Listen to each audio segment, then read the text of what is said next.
I'm talking with Madhu Babuta in London and John Lang in New York. A key concern for many organizations in this highly regulated space is compliance and cyber. This must be a big issue for a lot of your clients. Cyber is a big issue for the world. And in terms of compliance, the thing that cyber has really suffered from is not having a set of targeted standards. What does it mean to be cyber compliant? And can we ever be 100% cyber compliant? I think those are two issues that have vexed boards tremendously. But what I'm happy to say is now there is emerging a set of what I'd call standards to which we can adhere and therefore be quite confident that at a basic level, at a foundational level, our cybersecurity is sound. These are things like Cyber Essentials, Cyber Essentials Plus, the NIST framework, and they give us a really good basic background. On top of that, you can layer operational controls. How is the operations team managing the cybersecurity and the overall IT estate? So, and you can add on to it also, how are the suppliers managing your IT? So that's the bigger ecosystem. But at a basic level, we have a good correspondence between cyber and how we can show compliance. So there's two sides to this. I mean, on the one hand, you need to be compliant. On the other hand, you need to be able to demonstrate compliance. And those two challenges can be quite different. They can, and I think of for the companies that I work with, I think of cybersecurity as a life cycle where it's just constantly going between measuring the risks that are specific to your business and then mitigating any threats that you might see, and then continually going back on a periodic basis and remeasuring the risk so that you understand and can demonstrate to your board, to outside transaction counterparties that you understand the risk. There's a competent program in place to help understand and measure it, and that you're taking steps to actively make sure this doesn't become a disruption to the business.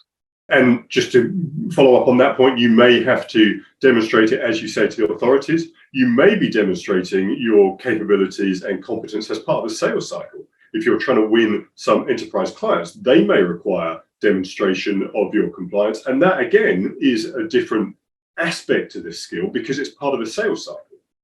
It's an excellent point, and it also delves into the kind of next level of managing cybersecurity.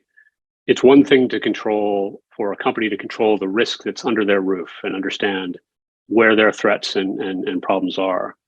In the world where we live now, where technology solutions tend to be outsourced to various cloud providers, firms need to ask the question, how do I know that this trusted partner of mine is managing the risk in the way that I would?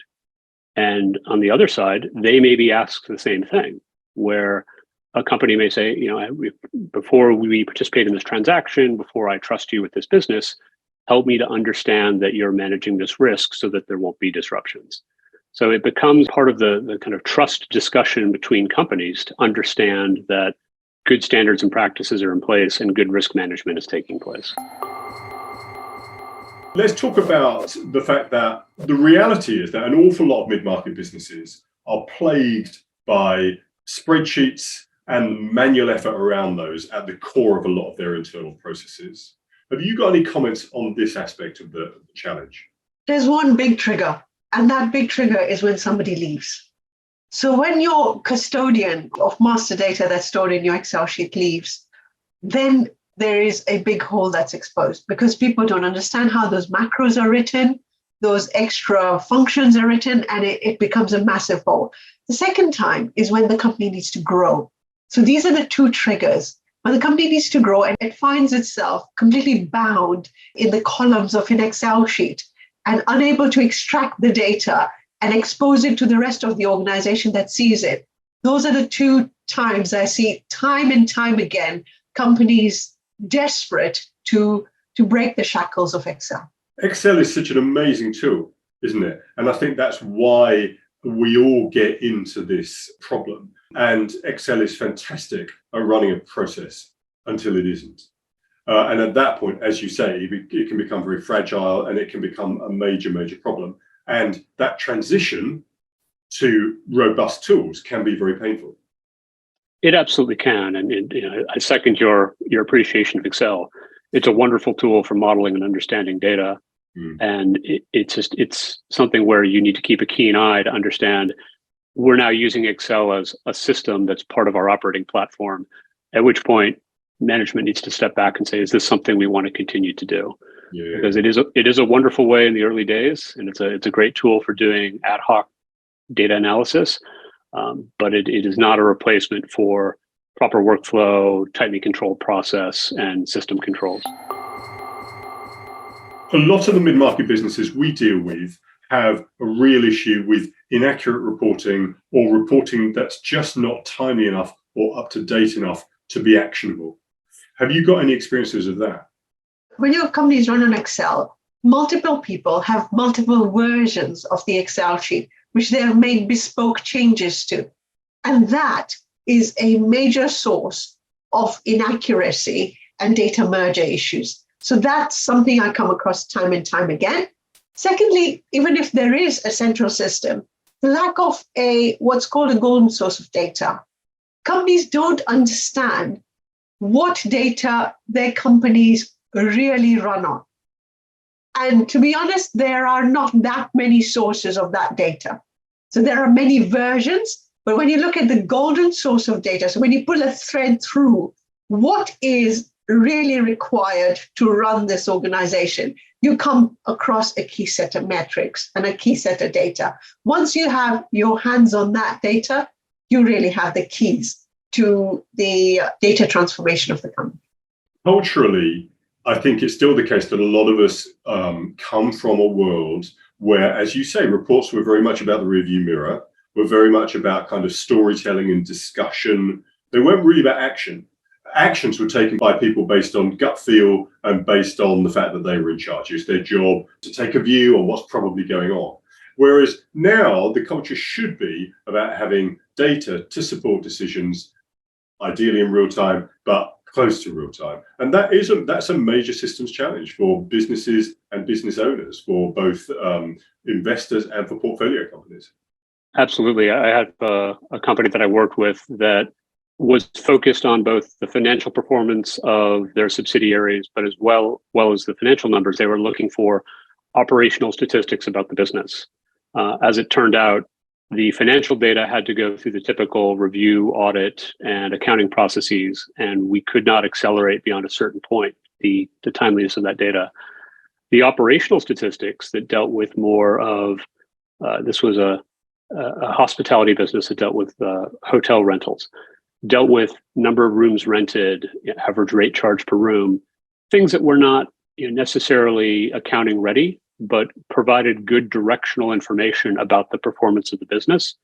We were able to pull that data together much more quickly. And so we pulled mid-month data on that topic initially, and then we migrated to a place where we were pulling in weekly data to be able to get updated statistics on that business. And what that did was to give the management of that business at least some insight into how the business was trending, how activity was trending. And it's not the same as having the full financial results baked out, but it does give some good indicators and gives people some actual data to base decisions on mid-month without waiting for the kind of longer cycle to get the full financial results. A lot of mid-market businesses have what might be considered an overly complicated set of systems and processes. And I think that's often as a result of organic growth. That's often as a result of acquiring other businesses or other product sets or other catalogs of customers without the luxury of an overarching strategy. And that's just the reality of mid-market businesses. So we see this a lot. John, can you comment on how this problem manifests itself in businesses and then how you can move forward from that situation? Sure. I've seen this in a number of businesses that I've worked with where the example you give of merger and acquisition activity that's happened, that usually has a goal of unifying and blending the two businesses as quickly as possible. And often there's not the push to rationalize and understand systems and simplify the operating platform. It's something where I've worked with companies who after the fact have realized that they had too much complexity to manage. They had software costs that were higher than they were expecting because they were supporting multiple systems. And I've worked with companies to help rationalize and understand the technologies and to simplify the business by either eliminating a platform or bringing in other technologies to simplify things. Now, that's easier said than done. Yeah, if you've got a complicated set of systems, then that probably reflects complicated processes and disconnections within the business. So often this rationalization doesn't start with the system. It starts with rationalizing how things are working and why, who's in charge and how things are being done. Yeah. Absolutely. You're breaking the mindset of the way this has always been done is the way we're going to continue to do it, and helping companies to understand that they need to put down the technology idea initially and think about, well, what is the business process we're trying to automate here? Yeah. That can be a hard conversation initially, but the companies that I've worked with that have dug into that issue and identified processes that were in need of improvement or streamlining are the ones that when they approach the technology, they can then find a solution that is optimal for the business. They wanted to talk about the replacement of the system. But to be honest, what we want to talk about is, where do you want your business to be? Where do you see yourself? Are you looking for an exit in 5 years? Are you looking for double-digit growth or triple-digit growth? What are your aims?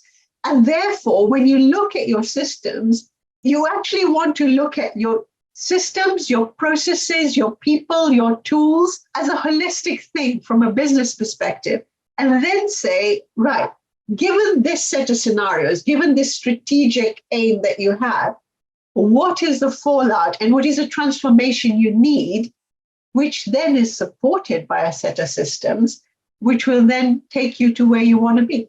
Yeah, 100% agree. One of the reasons why clients retain us sometimes is because they recognize that they fundamentally lack strategic, technical leadership and innovation in the senior team. Have you seen examples of this? Always. It's the only reason you would want a CIO. The I doesn't just stand for information, it also stands for innovation. If you're innovating, then you are making the best use of technology around you. You're able to attack the latest thinking in terms of the people who are digital natives, people who understand technology, who understand how to make the most of technology. If you look at the NASDAQ or you look at the FTSE, you can see a lot of companies who have been able to monetize their assets. During the COVID pandemic, I think there was a clear advantage to firms that had adopted remote working technologies, remote collaboration technologies early. And they found themselves well positioned during COVID to continue to function even with a partially or fully remote workforce. And I think a lot of firms woke up to that reality and sorted out the fact that they didn't have the ability to work that with that sort of agility. Yeah. There is always a clear advantage to those firms who are able to change rapidly when circumstances change. Absolutely. Okay, that's great. Thank you very much indeed.